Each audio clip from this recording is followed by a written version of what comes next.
비트코인이 30% 폭락했습니다. 여러분에게 현금 1000만 원이 있다면 지금 살 수 있으신가요? 아마 머리로는 이런 생각을 할 겁니다. 싸졌으니까 지금 사야 되는 거 아닌가? 그런데 막상 매수 버튼 앞에 서면 전혀 다른 생각이 시작됩니다. 더 떨어지면 어떡하지? 이번에는 진짜 끝난 거 아닐까?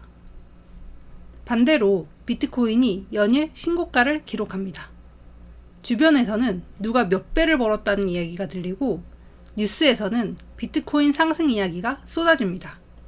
그때는 이상하게 사고 싶어집니다. 조금 더 늦으면 진짜 놓치는 거 아닐까? 여기에는 이상한 모순이 있습니다. 마트에서 물건이 30% 할인되면 좋아하면서 투자 자산이 30% 할인되면 무서워합니다.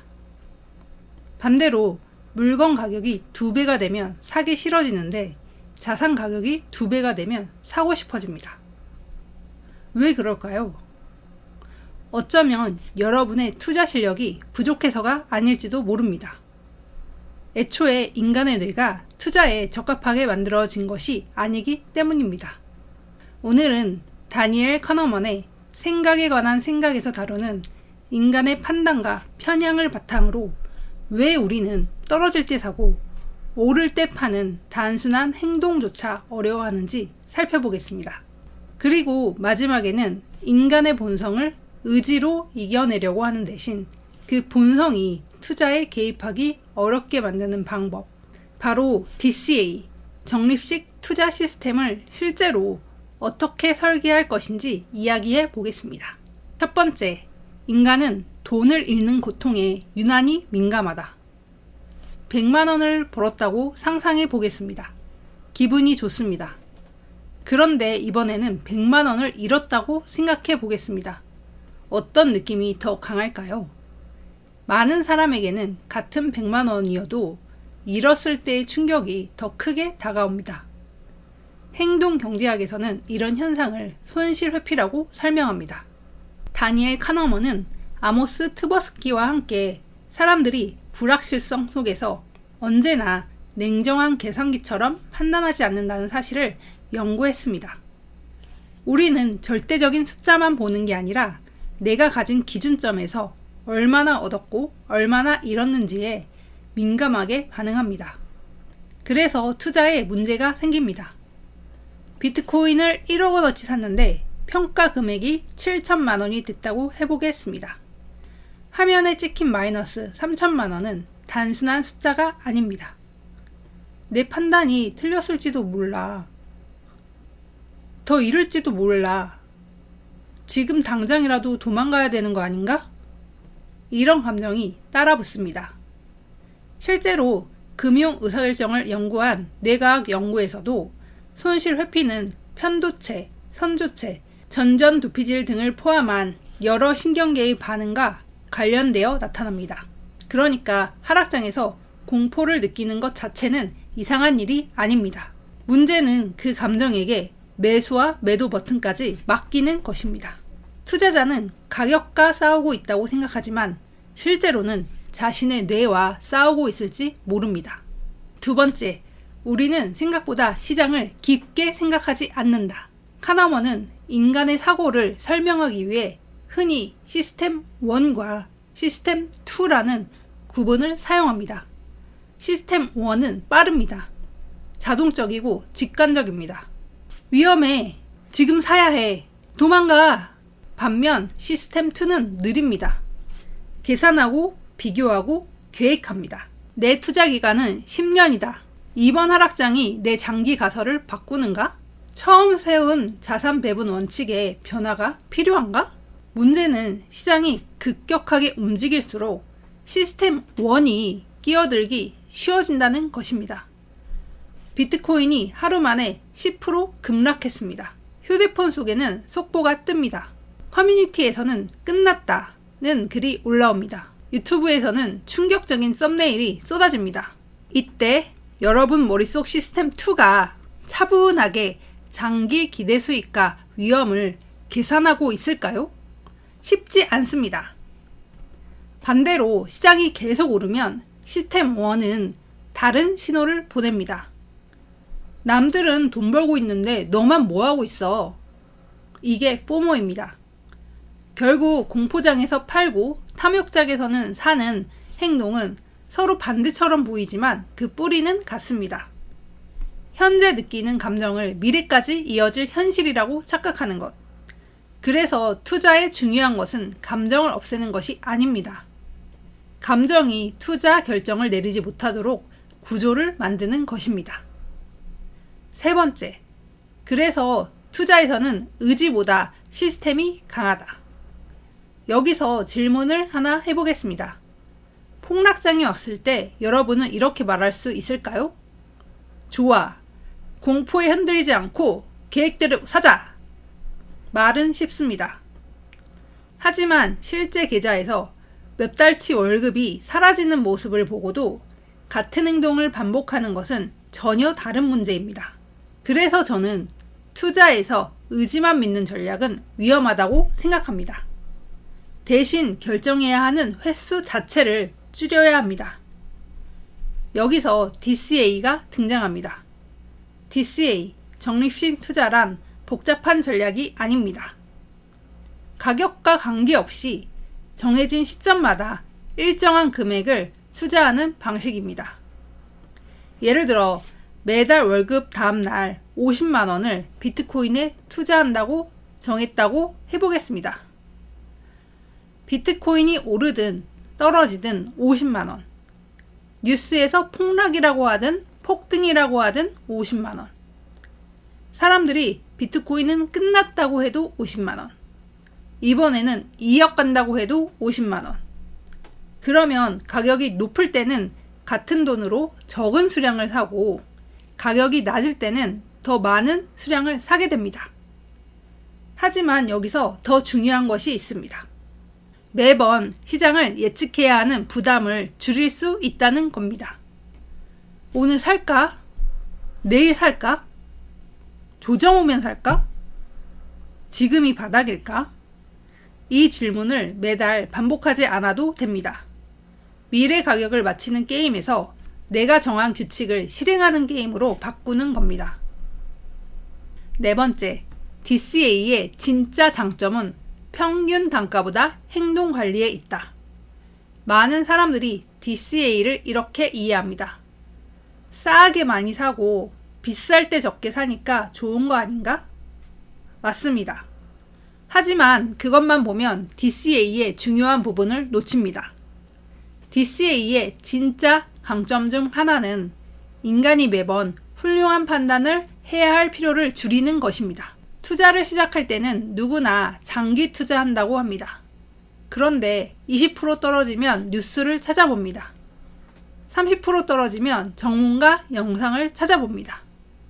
50% 떨어지면 처음 세웠던 계획 자체를 의심합니다. 반대로 가격이 급등하면 원래 계획보다 더 많은 돈을 넣고 싶어집니다. 즉, 투자 계획은 평온할 때 만들었는데 실행은 가장 감정적인 순간에 결정하는 겁니다. DCA는 이 순서를 바꿉니다. 평온할 때 미래의 행동을 미리 결정합니다. 오늘의 내가 미래의 공포에 빠진 나에게 명령을 남겨놓는 것입니다.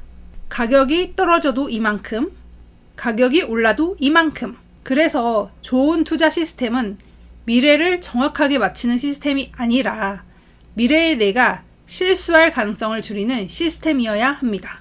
다섯 번째, 그렇다면 DCA는 어떻게 설계해야 할까? 여기부터가 가장 중요합니다. DCA를 안다고 DCA를 할 수 있는 것은 아닙니다. 운동해야 한다는 사실을 안다고 모두 운동하지 않는 것과 같습니다. 그래서 DCA는 지식이 아니라 시스템으로 만들어야 합니다. 첫 번째, 금액보다 먼저 기간을 정하십시오. 얼마 나올까? 보다 먼저 물어야 합니다. 나는 이 전략을 통해 몇 년 동안 유지할 수 있는가?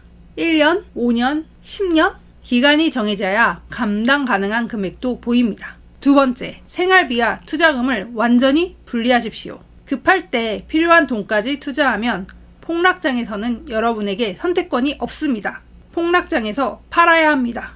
그래서 시장에서 살아남으려면 먼저 투자하지 않아도 되는 돈과 투자할 수 있는 돈을 구분해야 합니다. 세 번째, 투자 날짜를 고정하십시오.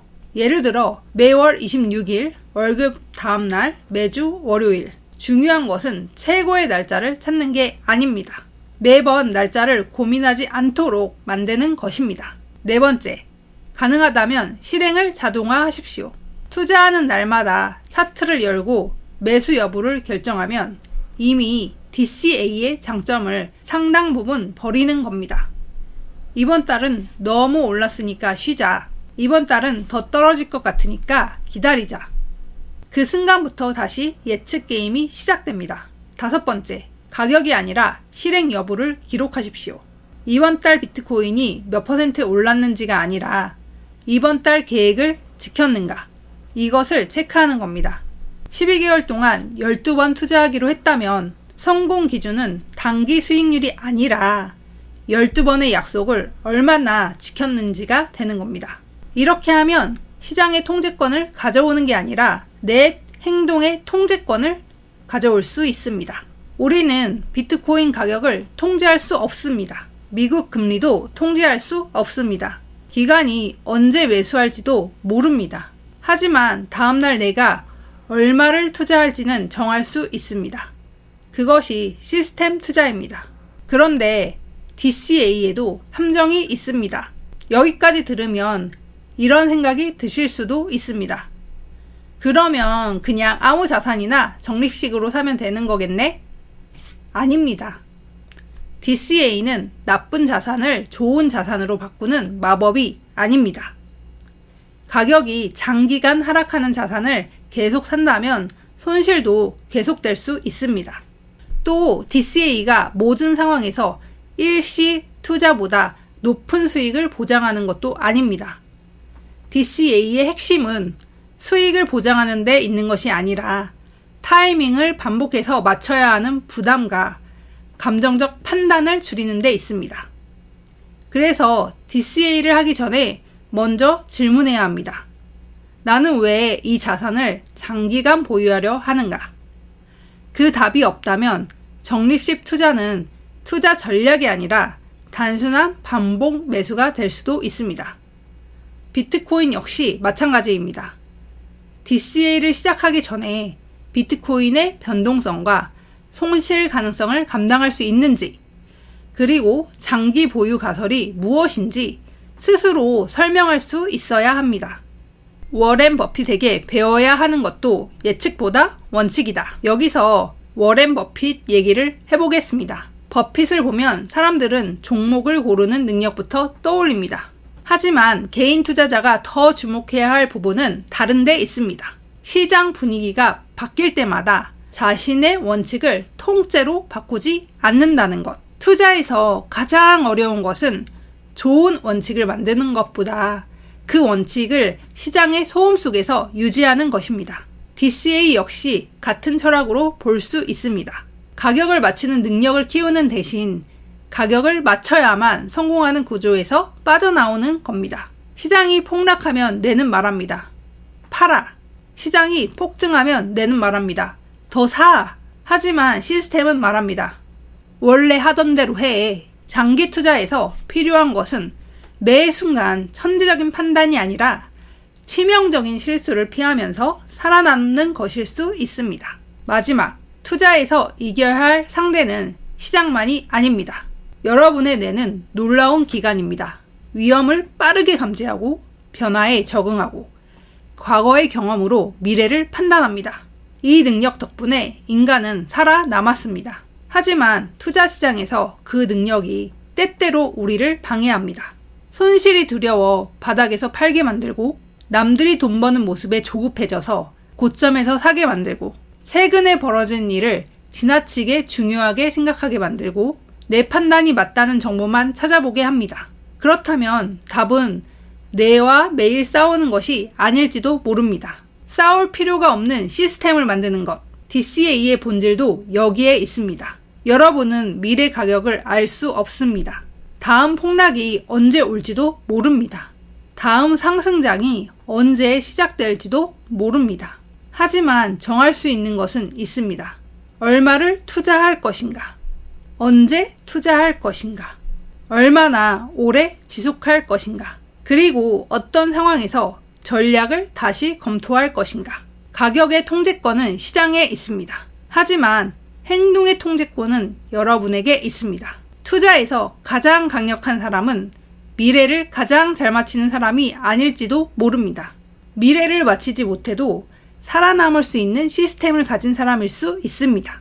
마지막으로 5가지만 확인해 보겠습니다. 나는 생활비와 투자금을 분리했는가? 50% 이상 하락해도 유지할 수 있는 금액인가? 투자 날짜와 금액이 미리 정해져 있는가? 가격이 급등하거나 폭락해도 같은 원칙을 실행할 수 있는가? 그리고 가장 중요하게 나는 왜 이 자산을 계속 사는지 설명할 수 있는가? 이 5가지 질문에 답할 수 있다면 여러분은 더 이상 매일 시장과 싸울 필요가 없습니다. 여러분은 어떤 방식으로 투자 감정을 통제하고 계신가요? 댓글에 여러분만의 투자 원칙을 남겨주세요. 황금알은 앞으로도 비트코인과 투자에 대한 어렵고 복잡한 이야기를 쉽고 현실적으로 전달해 드리겠습니다. 구독과 좋아요는 다음 영상 제작에 큰 힘이 됩니다. 감사합니다.